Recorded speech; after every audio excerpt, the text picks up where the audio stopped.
impulsan nuestras vidas. Desde coches hasta cortadoras de césped, de barcos a locomotoras. Han transformado nuestro mundo y nos han llevado a la Luna. A continuación, la historia del motor.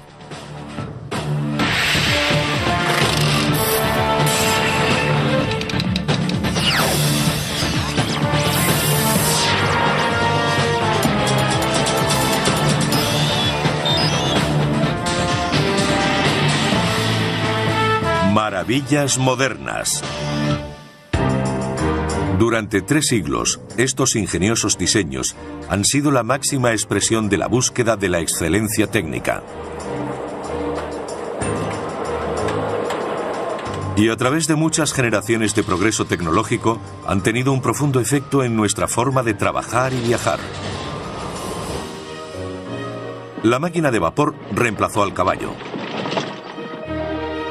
Los motores eléctricos y de gasolina sustituyeron a la máquina de vapor. Más tarde, el reactor llevó las cosas a un nivel superior. Y ahora, los motores microtecnológicos demuestran que menos es más.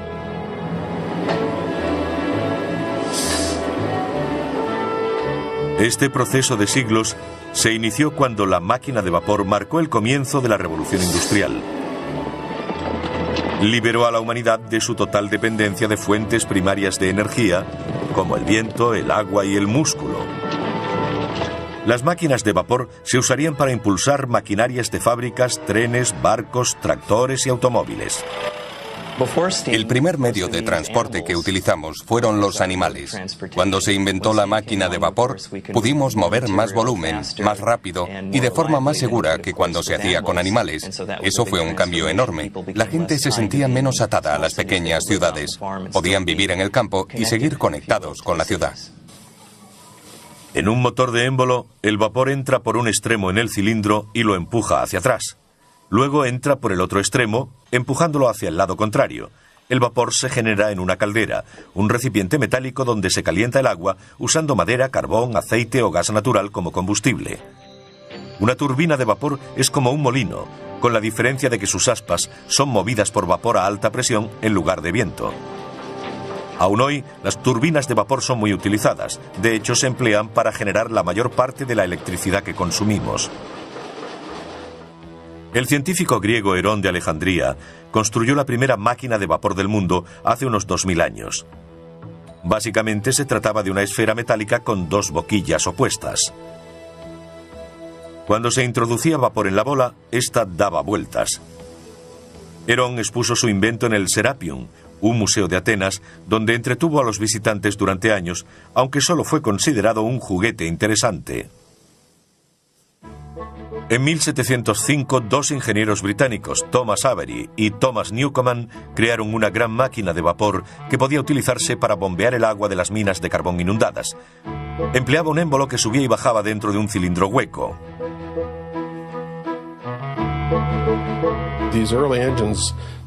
Estos primeros motores no tenían el engranaje necesario para convertir el movimiento de vaivén en otro de impulso rotatorio. Eso no sucedió hasta la década de 1770, cuando James Watt desarrolló la máquina de vapor más famosa del siglo XVIII. James Watt, un profesor de la Universidad de Glasgow, inventó varias mejoras, haciéndola mucho más práctica para mover maquinaria. Su regulador centrífugo o de bolas se expandía a medida que el motor iba más rápido. La fuerza centrífuga hacía que las pesadas bolas metálicas se separaran, cerrando una válvula que lo desaceleraba. Y a medida que se expandían, controlaban el movimiento del vapor en el cilindro. Se trataba de un dispositivo muy eficiente para evitar revoluciones excesivas y, aún más importante, para mantener un movimiento uniforme y regular. En 1800, más de 1.500 máquinas de vapor funcionaban en Europa y los Estados Unidos. Además de bombear el agua de las minas, también impulsaban las máquinas de las fábricas. Gran Bretaña fue la primera nación occidental y del mundo realmente en industrializarse. Y mucho de lo que allí se creó se desarrolló a partir de la invención de la máquina de vapor. En 1830 los barcos de vapor atravesaban regularmente el Atlántico. Los primeros no eran muy diferentes de los de vela de ese periodo. Tenían altos mástiles y velas, pero la gran diferencia era la enorme rueda de paletas en medio del barco. Movida por una máquina de vapor, proporcionaba potencia extra al girar en el agua. La mayoría de los barcos de vapor y los posteriores ferrocarriles redujeron radicalmente el tiempo para recorrer largas distancias. El político norteamericano Chancy Calhoun a menudo hablaba de conquistar espacio. Y básicamente eso es lo que hicieron estas máquinas. Ayudaron a conquistar espacio. Acortaron distancias entre dos lugares. Eso fue particularmente cierto en el caso de las máquinas de vapor cabalgando sobre raíles de acero que abrieron la entrada al oeste americano en 1800. En 1860 había casi 50.000 kilómetros de vías en Estados Unidos. Y en 1869 se puso el clavo dorado en Promontory Point, Utah, para unir las vías de la Unión y la Central, procedentes de las costas este y oeste. En Norteamérica, la mayoría de los trenes de la época eran tirados por locomotoras 440 con 4 ruedas conductoras y 4 motrices. Pesaban 50 toneladas. Otra importante aplicación fue en la maquinaria agrícola. En el campo, uno podía quemar paja para su maquinaria agrícola, madera, incluso carbón. La máquina de vapor era muy adaptable y aceptaba cualquier combustible. Eso la hizo ideal para el campo. Enormes tractores de vapor comenzaron a transformar la agricultura a finales del siglo XIX. Fue una época en la que términos como bestia, leviatán y otros parecidos fueron muy utilizados. Algunos de estos motores pesaban de 10 a 20 toneladas. Eran enormes. A mediados de siglo, un norteamericano, George Corliss, desarrolló la más importante máquina de vapor desde James Watt. Su nuevo sistema de regulación le permitía funcionar a un ritmo constante, haciéndolo ideal para la industria textil.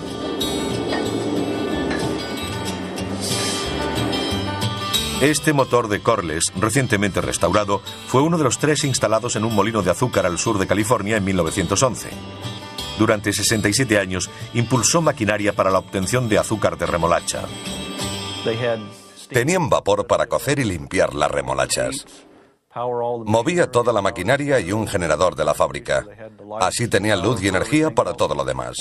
Y la fuerza motriz necesaria para la centrifugadora, extrayendo el azúcar de la pulpa de la remolacha.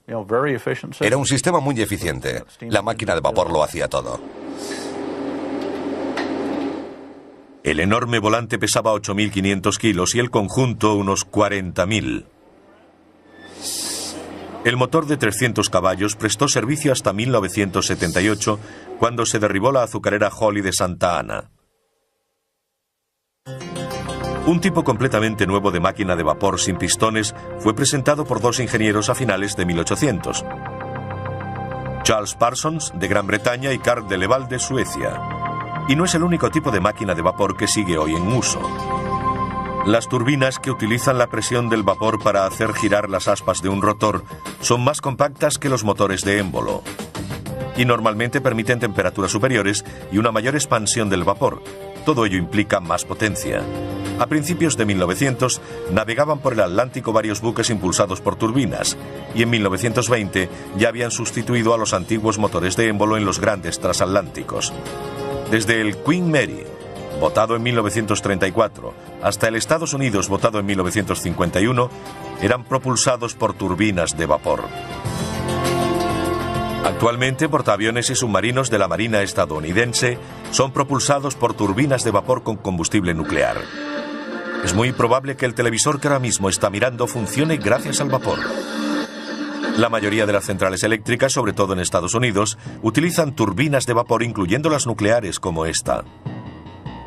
El generador de la central eléctrica de hecho es de vapor. Sea su fuente de calor de origen nuclear, carbón o gas natural, se trata de una máquina de vapor.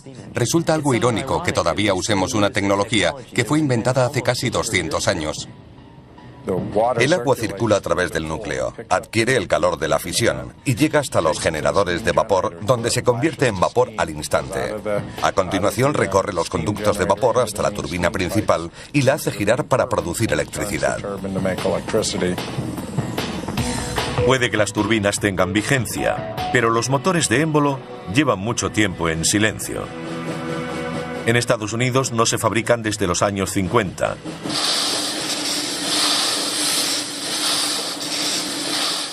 Pero su sonido llena el Museo de Motores Antiguos en Vista, California, cerca de San Diego, donde hay docenas de máquinas funcionando.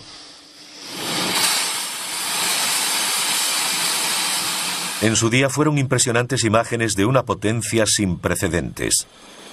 Pero hubo grandes errores que convirtieron a estos enormes monstruos en dinosaurios. La transferencia de calor es un proceso lento, y en las máquinas de vapor hay que transferir el calor desde un fluido caliente, concretamente gases de combustión, al fluido que realmente produce la potencia, el vapor. Se advirtió que utilizando motores de combustión interna en los que el fluido que se expande y el que genera el calor es el mismo, la mezcla carburante, se obtenía más potencia con un motor más pequeño. Pero antes de la aparición del motor de combustión interna, surgió otra nueva máquina para ayudar a mover el mundo que no quemaba combustible. A continuación, el eléctrico se gana un lugar entre los motores del mundo. Cuando se extendió el uso de las máquinas de vapor a principios del siglo XIX, eran muy potentes. Pero esa potencia tenía un precio. También eran muy peligrosas. Para obtener la máxima potencia, sus calderas tenían que contener vapor a altas presiones, y no siempre estaban a la altura. En el siglo XIX había problemas con las explosiones de calderas. Solían ocurrir accidentes en los que moría mucha gente. Robert Sterling, un clérigo escocés, estaba cansado de ver a sus parroquianos resultar heridos o muertos por explosiones de máquinas de vapor. Así que decidió hacer algo. Mitad inventor, mitad predicador. Un hombre renacentista, fue un tipo increíble. Sterling desarrolló un motor totalmente nuevo, en 1816, al que llamó de aire caliente. Hoy es conocido como motor Sterling. Los motores que desarrolló eran de baja presión. En su interior no había nada a alta presión que pudiese explotar, incluso si la máquina se estropeaba. Los motores Sterling funcionan calentando una parte del mismo motor y enfriando otra.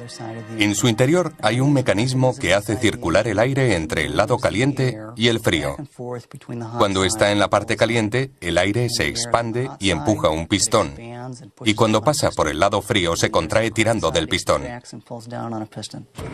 Pero había un problema con el invento del reverendo Sterling. Los metales utilizados en el siglo XIX no aguantaban bien el calor para que fuese tan duradero como la máquina de vapor. Los metales no aguantaban la alta temperatura de la llama continua.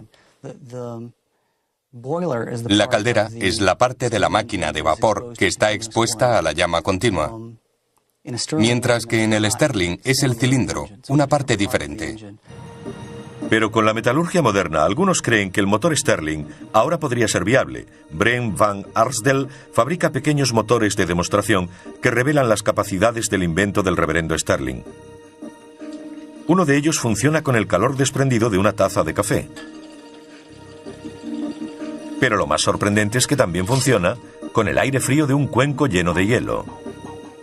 Todo lo que necesita es una diferencia de temperatura. Lo único que hay que hacer es mantener una parte fría y la otra caliente. Funcionan en cualquier sitio donde sea posible mantener la diferencia de temperatura. Este motor Sterling puede funcionar con el calor de la palma de la mano. Durante décadas se ha intentado poner motores Sterling en vehículos y aún no es viable. Son caros, mucho más que los alternativos de gasolina o diésel. Y es muy difícil que sean eficientes debido al continuo cambio de régimen, ya que el conductor va reduciendo o acelerando. Eso dificulta el rendimiento permanente del motor, especialmente en un Sterling. El vapor y los motores Stirling del siglo XIX pronto tuvieron un nuevo competidor que ayudó a impulsar la revolución industrial. Y hoy aún sigue con nosotros. No tenemos máquinas de vapor en nuestras casas, pero sí muchos aparatos eléctricos. Mire a su alrededor, verá que tiene cantidad de ellos: relojes, aire acondicionado, equipos de música, vídeos, ventiladores, aspiradoras, batidoras. Y por supuesto no olvidemos el cepillo de dientes.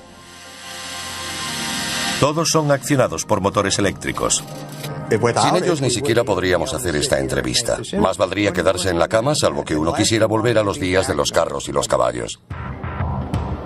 A diferencia de la mayoría de los motores que utilizan algún tipo de combustión para crear calor, el eléctrico funciona por un principio completamente diferente. Cuando la electricidad fluye a través de un cable, se crea un campo electromagnético. Ello significa que temporalmente ese cable se convierte en un imán, y cuando se corta la electricidad deja de serlo. Si se conecta al revés, se invierten los polos. Y esto es lo que repetidamente hace un motor eléctrico usando la fuerza magnética para crear movimiento. Crea un campo magnético. Se mueve como Doug y yo lo estamos haciendo. La corriente pasa por el campo magnético y por la bobina, haciendo que esto gire. Naturalmente, los motores eléctricos necesitan electricidad. Así que su historia comienza con los pioneros de este campo. En 1824, Michael Faraday patentó la corriente continua y su motor. En 1888, el excéntrico genio Nikola Tesla patentó la corriente alterna y el suyo. Hoy en día ambos están en uso. Si funciona con pilas es de corriente continua, si se enchufa en la pared es de corriente alterna. Tesla fue el primero que introdujo el concepto de corriente alterna, que consiste en el cambio de polaridad 50 o 60 veces por segundo. Pero Edison no creía en ello y despidió a Tesla, que fue a trabajar con George Westinghouse. Tesla estaba en lo cierto. La corriente alterna podía ser transportada a muchos kilómetros, mientras que existían limitaciones significativas para la distribución de corriente continua.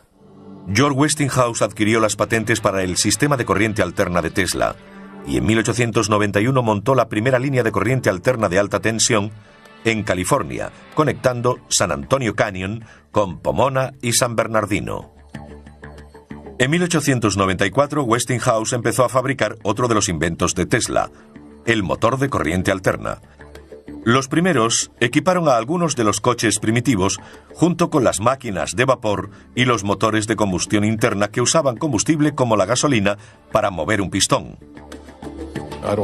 No creo que nadie supiera, al menos durante la primera década de la existencia del automóvil, cuál sería el ganador. Alrededor de 1912 finalmente se impuso el motor de combustión interna. Irónicamente, gracias a la adición de uno eléctrico, al que se llamó motor de arranque. Esa era exactamente su función, dar el primer impulso a los pistones sin que el conductor saliese despedido, o peor. Hasta entonces había que hacer girar el motor para que arrancara. No solo era difícil, sino peligroso. Podía romper con facilidad los huesos del brazo, y si daba un tirón de la persona, podía hacerle mucho daño. Sin embargo, el motor de arranque lo cambió todo, marcando la desaparición del automóvil eléctrico y el de vapor. Como con la manivela, el motor de arranque iniciaba los ciclos de compresión y combustión necesarios para que el motor funcionase por sí solo.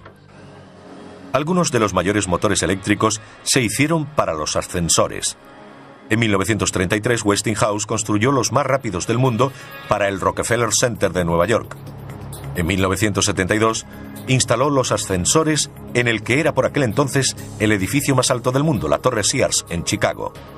En la década de los 90, el motor eléctrico regresó al mundo automovilístico cuando la General Motors presentó el EV1. Muy ligero de peso y con un fuerte chasis rígido, además tenía una de las carrocerías más aerodinámicas jamás fabricadas. Hay quien dijo que fue construido como un avión más que como un coche. Fue un fracaso y se canceló su producción en el 2000. Como sucede con todos los coches eléctricos, el problema es su limitada autonomía entre recargas. Si uno tiene prisa y solo puede recorrer 160 kilómetros parando 8 horas para recargar la batería, mejor se compra un carromato. No creo probable que en 10 o 20 años los vehículos eléctricos compitan con los estándar.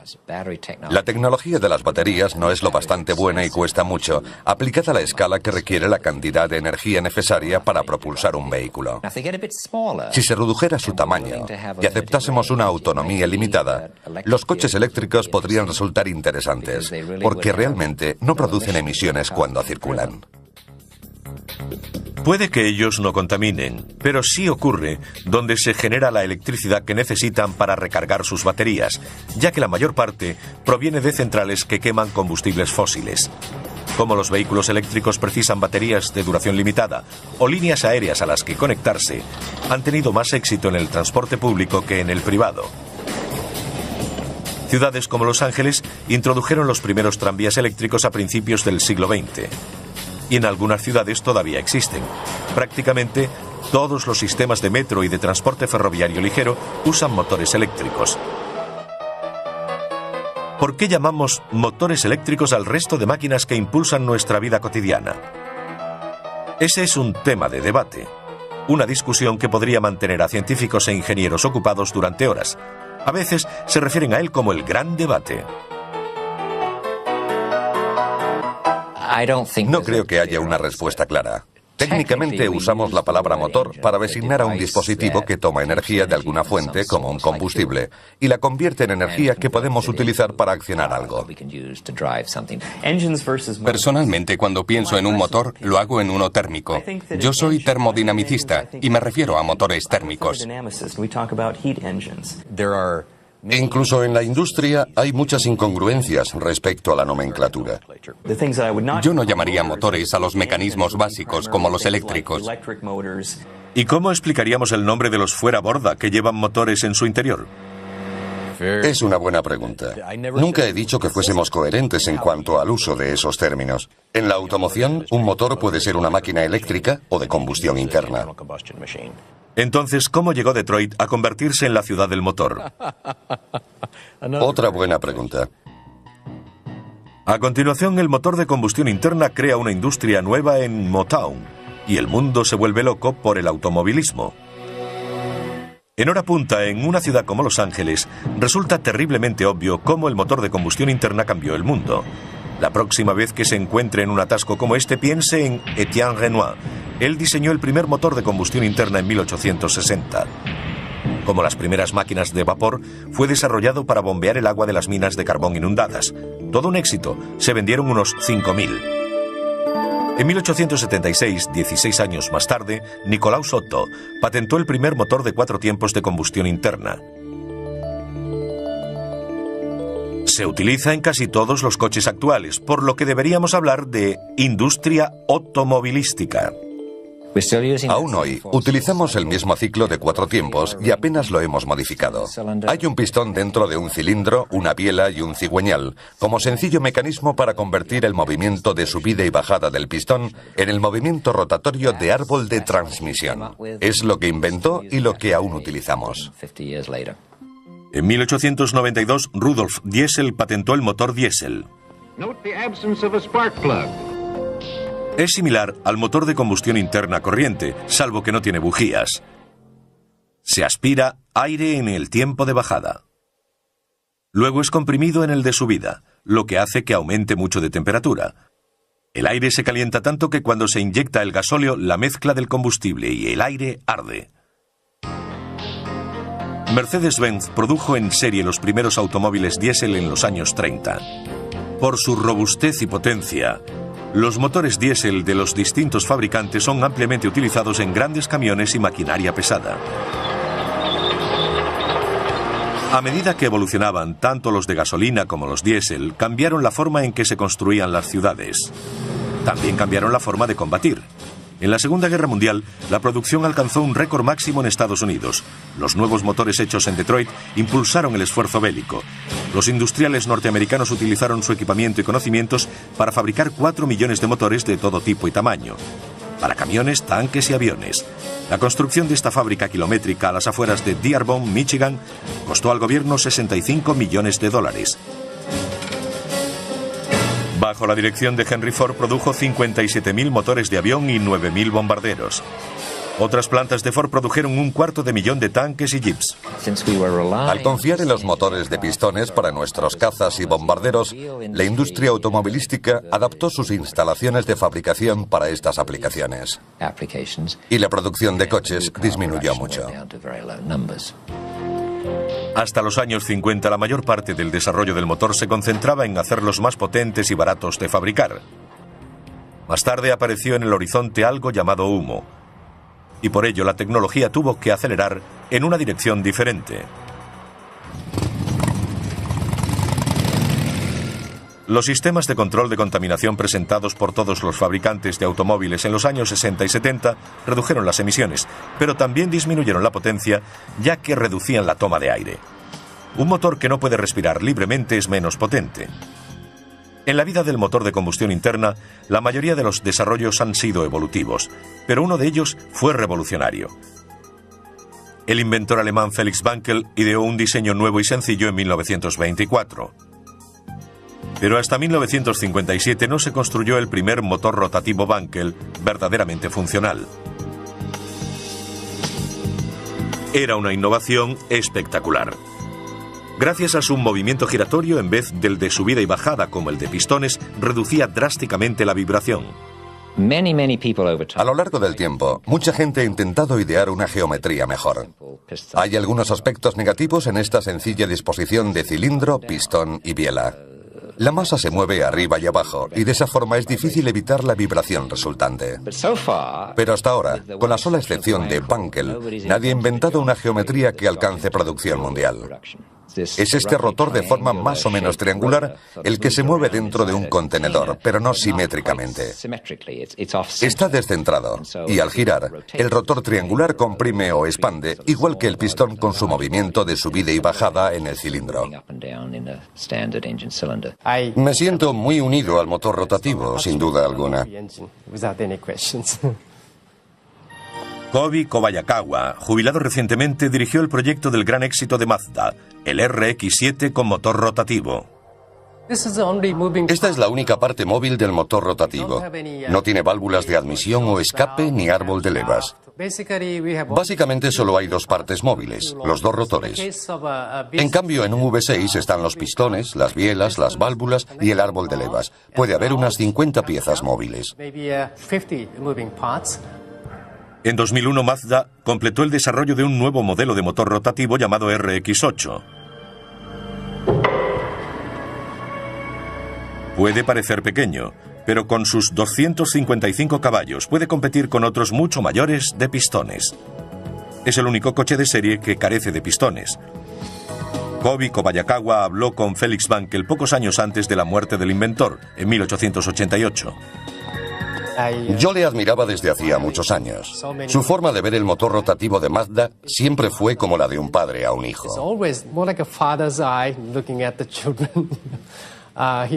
Era muy amable y estaba muy contento con el esfuerzo llevado a cabo por Mazda y los resultados obtenidos con el motor rotativo. Felix Wankel estaría orgulloso de que la idea innovadora que tuvo en 1924 siga girando. A continuación, diminutos ingenios que hacen que un ácaro del polvo parezca un monstruo. Recibe el nombre de microtecnología y es lo más pequeño en máquinas y motores.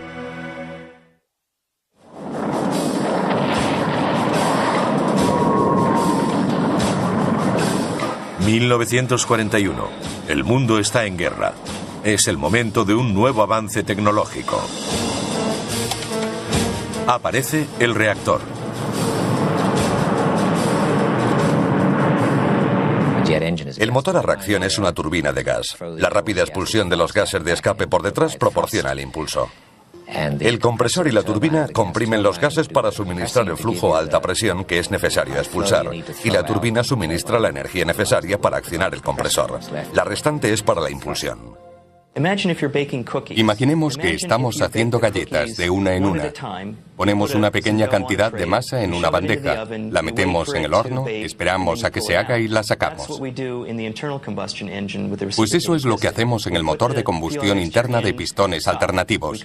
Entra la mezcla carburante, punto. Se comprime, punto. Arde y se expande, punto. Se expulsa, punto. Es un constante empezar y acabar. Mientras que en el reactor se trata de un solo proceso continuo. Todo comenzó hace unos 60 años, cuando Gran Bretaña y Alemania se afanaban por crear el primer avión a reacción. En 1941, Alemania fue la primera con un caza prototipo, el AG-280.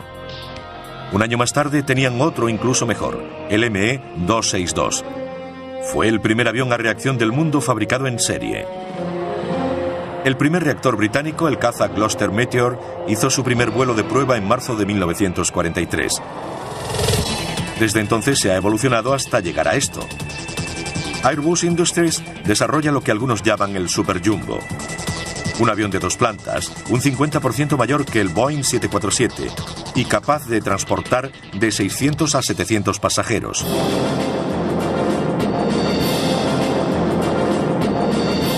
Al principio de su desarrollo, los cohetes y los motores a reacción estaban estrechamente relacionados. La gente hacía poca distinción entre ellos. Un cohete es parecido a un reactor, a diferencia de que lleva su propio suministro de oxígeno para la combustión.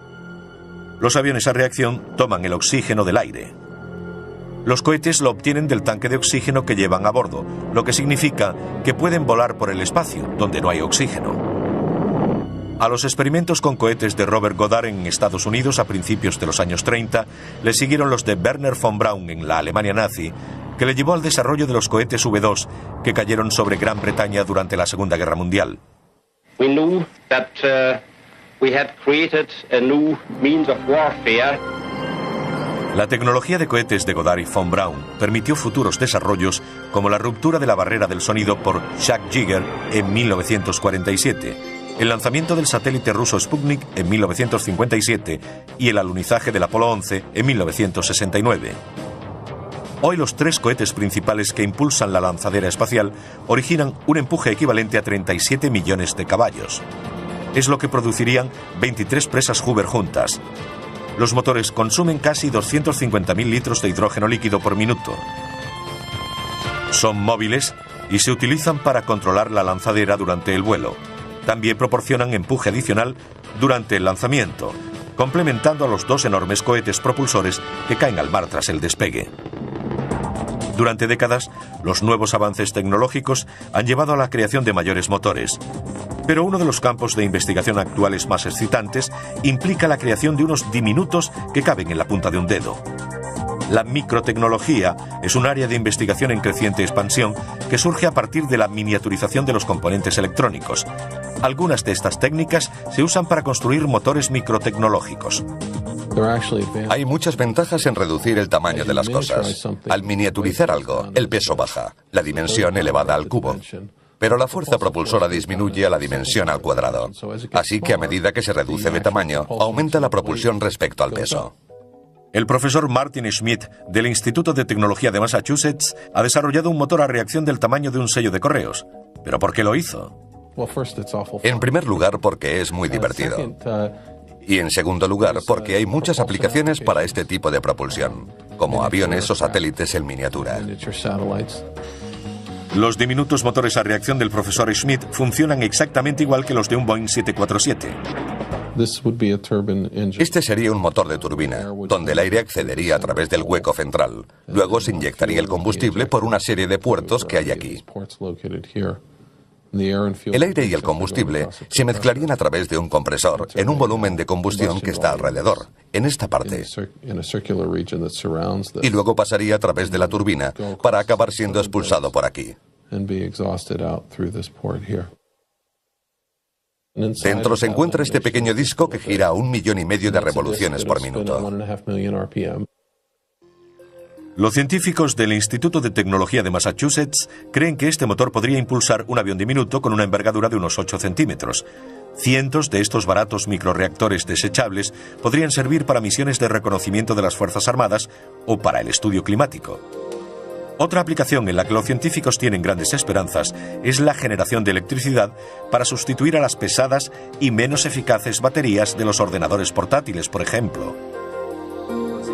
Algunos científicos trabajan en nuevos conceptos de micromotores que aún no existen a tamaño real.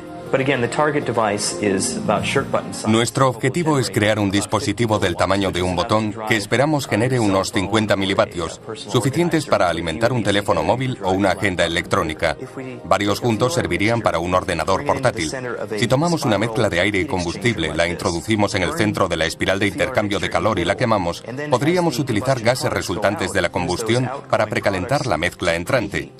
Se puede obtener combustión en situaciones donde no haya llama. Si ponemos en estas paredes dispositivos llamados materiales termoeléctricos, podríamos utilizarlo para generar energía eléctrica. Algunos motores microtecnológicos tienen engranajes del tamaño de un grano de polen y dientes del tamaño de un glóbulo rojo. Si se quiere hacer que uno microtecnológico parezca grande, solo hay que ponerlo junto a otro nanotecnológico. Las nanomáquinas son tan pequeñas que ni siquiera pueden verse con un microscopio. Nano significa una milmillonésima, así que aquello que mida la milmillonésima parte de un metro tendrá un nanómetro, algo a menudo discutido. Si ponemos 10 átomos en fila, esta medirá alrededor de un nanómetro. Los orígenes de la nanotecnología se remontan a 1959, cuando el desaparecido científico Richard Feynman dio una conferencia legendaria en el Instituto de Tecnología de California. La tituló «Hay mucho sitio en el fondo». Si profundizamos lo suficiente, todos nuestros dispositivos pueden ser producidos en serie a fin de ser copias absolutamente perfectas unos de otros.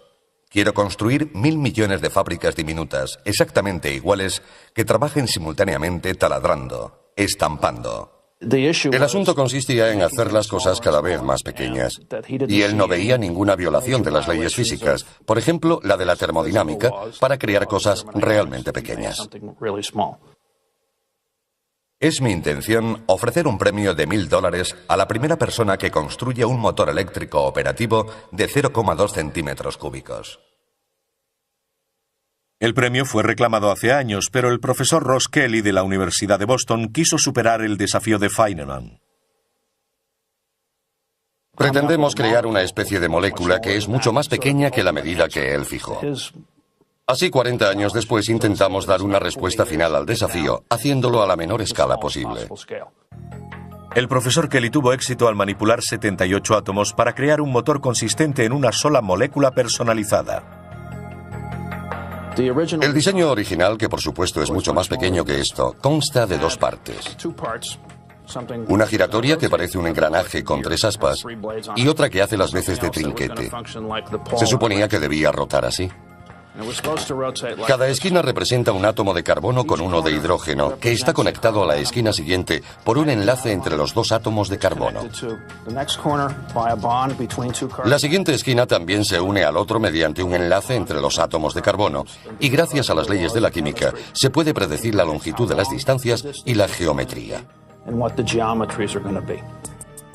En otras palabras, incluso a pesar de ser tan diminuto que es imposible verlo, Kelly sabe que ha creado una molécula cuyos átomos funcionan como un motor. Le llevó 4 años desarrollar su molécula motora, pero ahora puede producirse en grandes cantidades, muy grandes. Sí, teníamos un matraz con unos 1.000 millones de moléculas motoras aproximadamente. Pueden fabricarse tantas como se quiera, trillones y trillones. Creo que la manipulación a nivel micro y nanotecnológico tendrá un gran impacto, permitiéndonos construir un número casi limitado de dispositivos y sistemas. De hecho, estos tendrán tantas aplicaciones como las tuvieron los construidos durante la Revolución Industrial.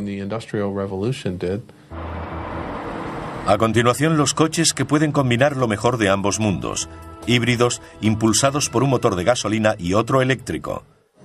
Híbridos. Hay quienes los ven como el futuro de los automóviles. En los híbridos como el Prius, presentado por Toyota en 1997, los motores pueden propulsar el coche de forma independiente o conjunta. Para reducir las emisiones, el eléctrico se utiliza para impulsar al vehículo hasta los 25 km/h aproximadamente. Luego entra en acción el de gasolina. Los coches eléctricos no contaminan, pero el problema es que tienen que ser recargados constantemente. Los híbridos ofrecen las ventajas de los coches eléctricos y no hay que enchufarlos a los lugares de recarga, porque lo hacen mientras están en movimiento. Es regenerativo. Toma la energía de las ruedas y a través del motor vuelve a la batería. Con el frenado regenerativo, el coche desacelera usando su motor eléctrico como un generador. Esto crea una resistencia en la tracción y carga la batería. En otras palabras, funcionando como un freno, el generador crea energía en lugar de desperdiciarla en forma de calor desprendido, como los frenos normales. A medida que doblamos la esquina, la aceleración inicial es motora. Y a medida que piso el acelerador, comienza a funcionar el motor. El verde es carga, el rojo es potencia. Si dejo de pisar el acelerador, el motor se desconecta. La energía fluye desde las ruedas a través del motor hasta las baterías. Honda, rival de Toyota, empezó a vender este híbrido biplaza llamado Insight en el año 2000. Ambos cuestan unos 17.000 euros. En Japón se han vendido más de 34.000 híbridos desde 1997. Son más caros porque tienen unas baterías y un motor añadidos que hay que sumar al normal de gasolina. Y los beneficios dependen del tipo de conducción que ofrezcan estos vehículos.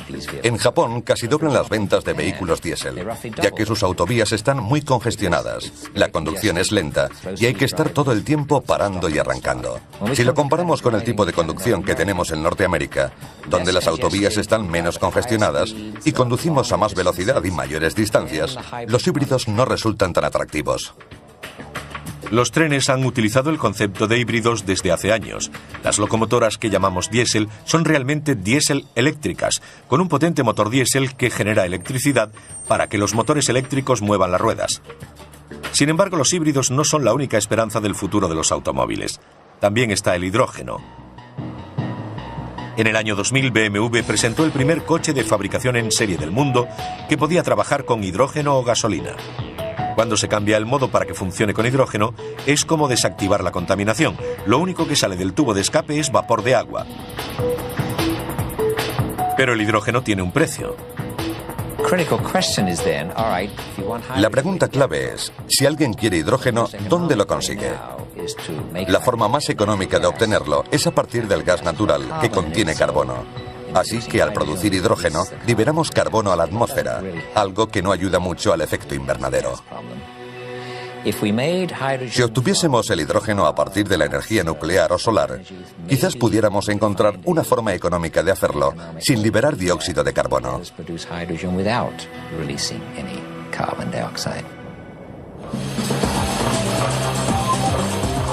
Desde las máquinas de vapor hasta los motores Stirling, de los pistones a las turbinas. Estudiar la historia de la tecnología del motor es un peregrinaje gratificante. Un viaje al panteón de los mayores logros tecnológicos del hombre. Desde que Herón construyó su primera máquina de vapor en la antigua Grecia, la humanidad ha quedado fascinada con los últimos motores. Lo hice porque pensé que sería ingenioso. No pensé mucho en sus aplicaciones. Sin duda, esa fascinación nos mantendrá conectados al futuro e impulsará nuestra habilidad para seguir cambiando nuestro mundo, inventando nuevas clases de motores, aunque no estemos seguros de para qué servirán.